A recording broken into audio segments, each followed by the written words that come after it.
Okay, everybody, welcome back to my channel. Today I have for you 10 books, which I guess the title is going to be 10 books I bought and haven't finished, which it is what it is, I guess. So I'll start here. We have Colloquial French, the complete course for beginners. I do study le français et je parle un peu de français. J'aime parler français avec des gens, mais yeah, no, I'm just saying here. Well, French is a very interesting language. So ever since high school, I started studying, and I sort of fell in love with the language. I just love the way everything is written, and I do have that sort of Spanish background, which kind of eases your way into French as well. I think someone who speaks Spanish has a easier time speaking French or learning French, so that helps me out quite a bit as well. So that's Colloquial French right there, and let me just see who's written by. Yeah, I said Valérie Demuy and Alan Moyes. Valérie Demuy and Alan Moyes right there. So hopefully you can see that. It's a very good book. I mean the work here, the artwork, the picture, or the illustration, or whatever you call it. It was actually a book that I picked up from the library. I think I picked up the first part, and then this is the second part. I actually bought this book. Oh yeah, so the first three books I bought, they are from Barnes and Noble. I was gonna pick up this French book from Routledge, but and they had it on sale too. That's what bothers me. They had it on sale, but the thing was, they didn't accept PayPal, so I had to buy it elsewhere at Barnes and Noble, and it was a little more expensive, but you gotta do what you can do. So that brings me over to The Great Gatsby. I read this book in high school, The Great Gatsby here. This is like the cheapest version I could find. The other version, which was like maybe like $5 more, maybe $7 more, it had an introduction, which I never really liked the introduction that much. Maybe now that I'm older, maybe I would like it a little bit more, but yeah, the introduction, it I don't like it that much, so I'd rather just go into the book and just read what I can and understand what I can than have an introduction. I guess it just sort of throws me off, but yeah, so this book I read once before. Obviously, it's by F. Scott Fitzgerald. This book I consider is considered to be a classic, if I'm not mistaken. I won't go too deep into it, but definitely look into buying this book. I wanted to have it in my collection, and hopefully you'll want to have it in yours as well. So that book I did finish, but we read it in class, so it's a little different. This one here is The Pearl by John Steinbeck. He also wrote Of Mice and Men, and hopefully you can see that as well. This one's about somebody who finds a pearl like in a body of water, and he has to deal with the consequences of its fortunes, or his fortune. Yeah, I know some older folks may have read this book in school, but I did not get the chance to read that in school, so I picked it up for myself. And I know John Steinbeck is a wonderful writer, so I just decided to pick that up and yeah, hopefully read it at some point in the future. This book here, All the Light We Cannot See, I think it looks like it's gonna be a really good book, but it's so big. I don't like big books. Big books, it takes me so long to read a big book. Some people can maybe knock this out in like a week. Definitely not me. I don't like to read big books. They just throw me off. But it says here it's a winner of the Pulitzer Prize, and it's written by Anthony Doerr. So if you're into, I think this book was like a World War II book. That's one of the reasons why I picked it up. So if you're into World War II books, check this book out. It should be a good read. I didn't finish it, however, and well, I actually barely started it, but at some point I do plan on reading that in the future. What's next? Oh yeah, the Stoic book. The Daily Stoic Journal by Ryan Holiday and Stephen Hanselman.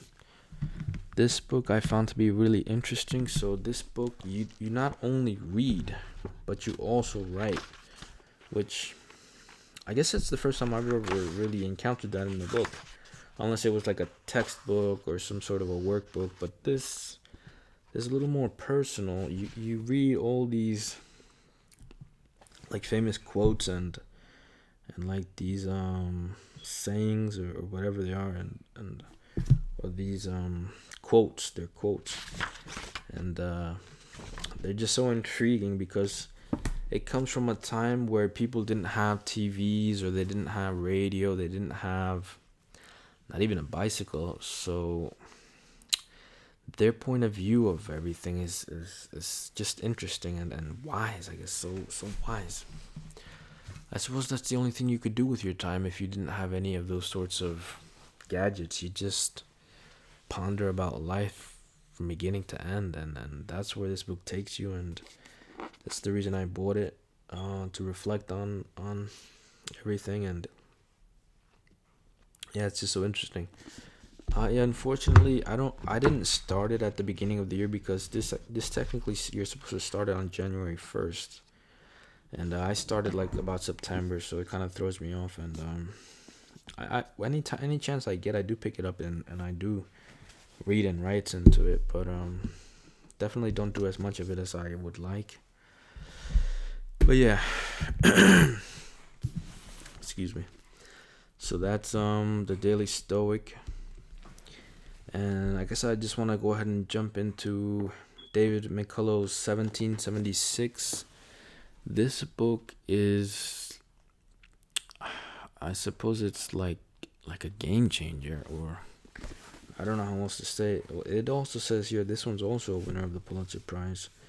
But this book, it brings you back to the time where we Americans are fighting the British, and it brings you back to the time of the war, and it brings to light George Washington and all these founding fathers, and it's just like a privilege to be able to read this. I mean, it's really it's something special. It's just history, and it's real. I mean, this stuff really happened. They have letters that they may have sent, and they have first-hand accounts, and it's just mind-boggling that this really happened. And this is the reason why we do have gadgets and TVs and all that stuff, because we did have the freedom and we fought for it, and yeah, it really did come true. So this is a book I do recommend. I haven't finished it yet.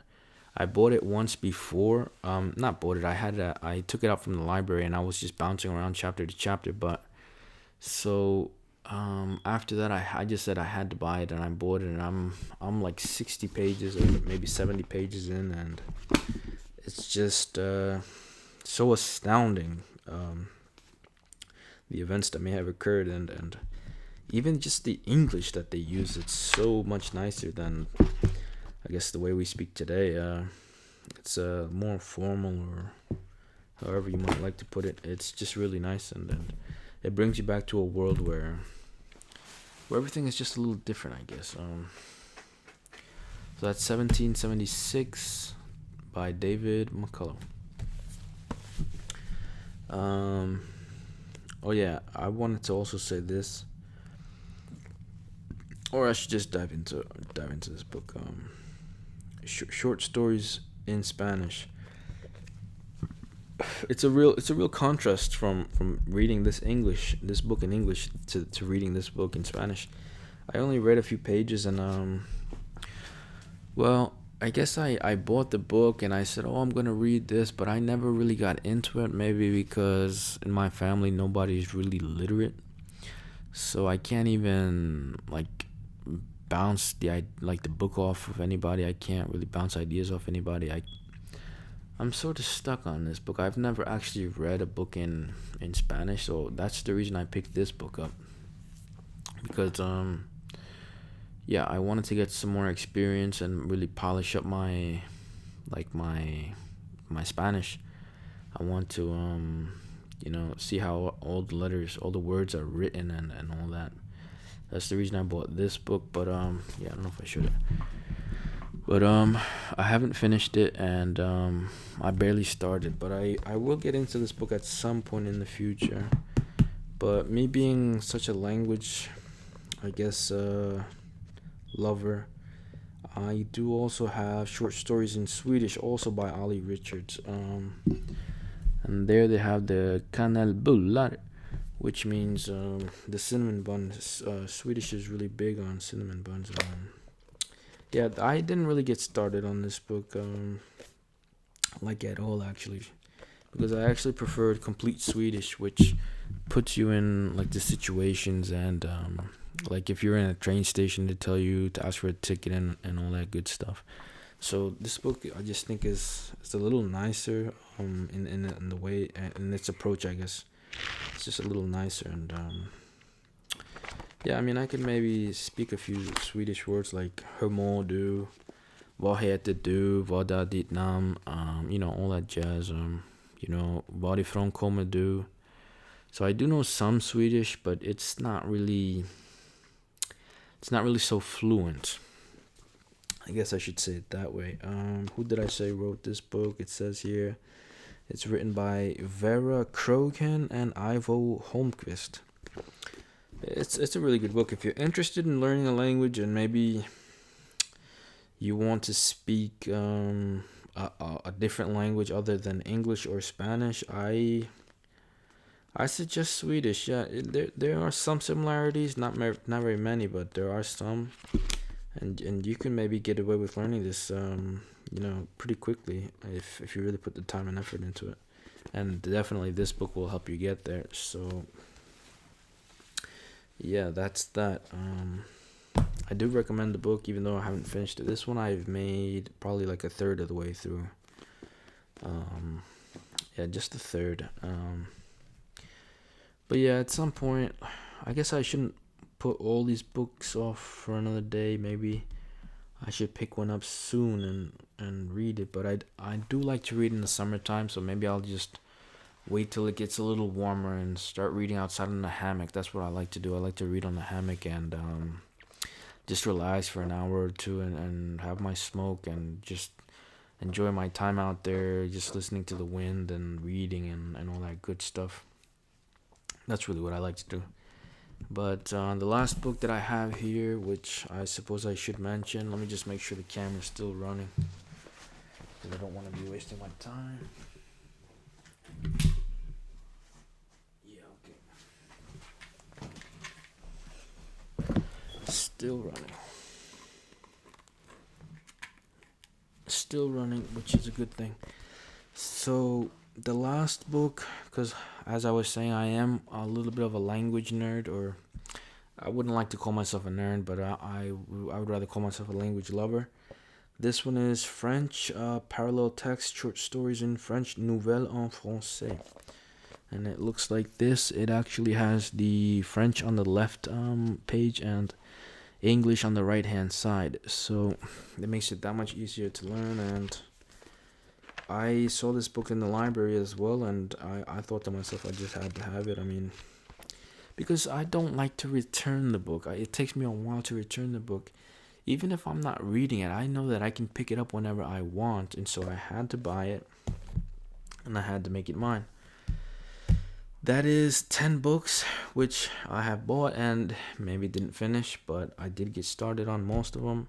Let me just make the count. 1, 2, 3, 4, 5, 6, 7, 8, 9, 10. Yeah, that's 10 books, which I started and perhaps didn't finish, but at some point, God gives us a lot of time, so at some point, I should finish them all, and I guess maybe I'll make a video on that. So write me down in the comments which book you thought was most interesting. How to get more inspiration, perhaps. I do feel as though I need motivation and inspiration to continue reading. For me, it's generally the summer that does it, or the winter. Well, in the winter, what does it for me is just being inside for, not being able to go outside. That's really what it is. But the summer is a much nicer time to read, and yeah, just write anything that will benefit me and in the long run, or just recommendations maybe. And yeah, just write me anything in the comments, and I would love to read what you guys write. Hopefully this